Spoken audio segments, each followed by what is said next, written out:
Nothing ever works out for me. I can't do it. It's not worth it. I can't change. I won't ever be successful. I'm not good enough. These are all limiting beliefs that are holding you back. And we can have limiting beliefs like this in every area of our life, whether it be relationships, our career, money, or even our health and how we look. Having limiting beliefs is blocking you from becoming the woman you want to be, having the life that you want, and getting what you desire. So I want to show you exactly how to break these beliefs and form ones that empower you rather than limit you. Hello, my love. If you're new here, my name is Pippa and I make videos to help women create a life they love. In my early 20s, I was utterly unconfident, unhealthy, and unfulfilled. Since then, I've focused on my personal growth and turned my life into one that is happy, healthy, and healed. So for the past 4 years, I've been helping other women achieve the exact same thing. What are limiting beliefs? Limiting beliefs are things you believe about yourself that ultimately place limitations on your abilities. They are repeated subconscious thoughts that creep in and tell you that something is an absolute truth, when in reality it's not. These beliefs are not always just about yourself either. They can be about how the world works, ideas, and people. Limiting beliefs are these deeply ingrained convictions or assumptions about ourselves, others, or the world as a whole. They act as the filters through which we perceive the world, interpret events, and make decisions. Who you think you are, what you think you can or cannot do, what you believe is possible or impossible. How they hold us back. So there are 3 main ways that limiting beliefs have a hugely negative impact on our lives. The first is the most obvious way and the most commonly thought of way, which is they restrict and prevent us from doing things. They stop us from pursuing opportunities or hold us back from taking risks. Limiting beliefs limit what we feel we are able to do, so we won't do anything at all. The second way is that they cloud our perception. When we have these subconscious boundaries, our brain is working constantly to confirm these limiting beliefs. One small thing that happens gets used to support a limiting belief. Our mind is always searching for any confirmation it can to validate these beliefs. It's like when you feel like you're having a bad day. For whatever reason, you believe that your day is going terribly and you are literally waiting for the next thing to go wrong. One after the other, you are finding these small things that are going seemingly bad in your day. Your mind is literally looking for anything it possibly can to confirm the belief that you are having a bad day.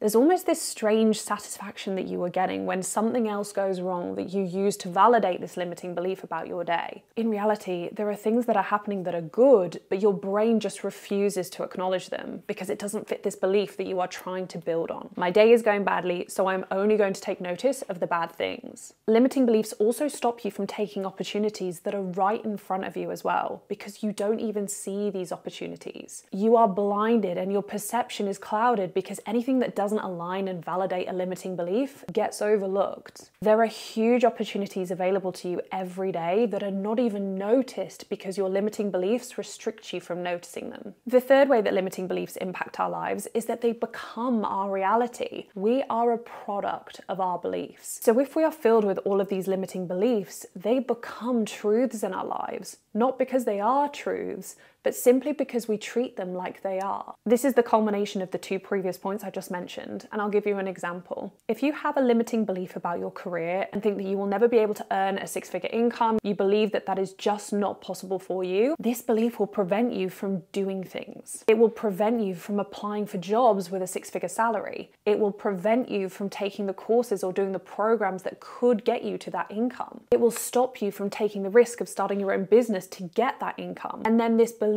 will cloud your judgment as well. Your mind will look for any validation it can to confirm that this belief is true. Someone you know applied to get a job that paid 6 figures and didn't get it. You heard of someone starting a business and it failed. Using anything to validate the limiting belief. And this belief will also stop you from seeing opportunities that are around you to earn that income as well, completely blinding you from what's around you. So even though the belief is not true, it has become a reality because of what it has prevented from getting there and the actions being taken to get there. Plus, it has prevented opportunities that are all around you from being seen, only noticing all of the confirmations that validate the limiting belief. Any belief can become a truth in our lives if we let it. If you believe you will never be happy with how you look and feel healthy, then that will become a reality. If you believe that you will never find a partner that loves and appreciates you, then that will become a reality. If you believe that you will never have the life that you dream of, then that will become a reality.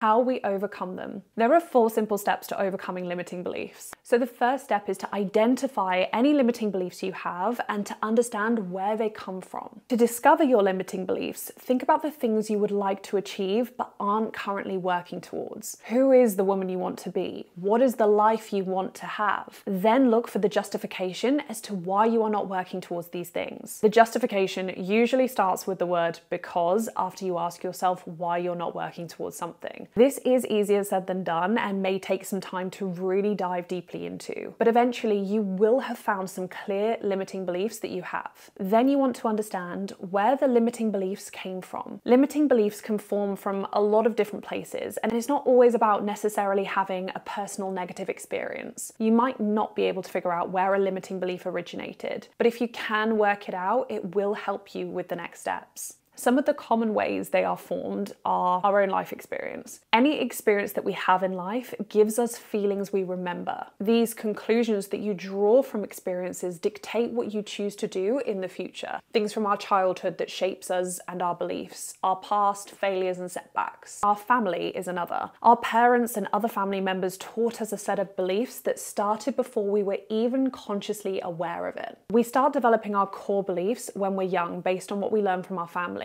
More often than not, these beliefs were not even their own either. They were passed down to them as well. Then there is our education. Whoever you're learning from, whether that's teachers, friends, or family members, they are instilling beliefs as well. Especially when we look up to people we are learning from, we are more likely to adopt any beliefs that they have that we are not even aware of. Society also often imposes certain expectations and norms that influence our beliefs. These pressures can limit our choices and create self-imposed boundaries. Friendships can play a huge role as well. Being surrounded by negative or unsupportive individuals can create and reinforce limiting beliefs. Sometimes beliefs are formed from things we just can't remember as well. The second step is to challenge the limiting beliefs. Is this belief really grounded in reality? What are the supporting facts? Is there evidence against this belief? What would it be like to think the opposite of this belief? What are the consequences of holding on to this limiting belief? These are some of the questions you can use to challenge a limiting belief and ultimately ask yourself, does this belief serve me? The third step is to remove and replace them. As I said earlier, we are a product of our beliefs and they are things that we always have. So we need to replace the limiting beliefs with the right type of beliefs. There are 2 types of beliefs, ones that limit and ones that empower. If a belief doesn't lead you to a life you want and the person you want to be, then it's a limiting belief. If a belief does lead you to a life you want and the person you want to be,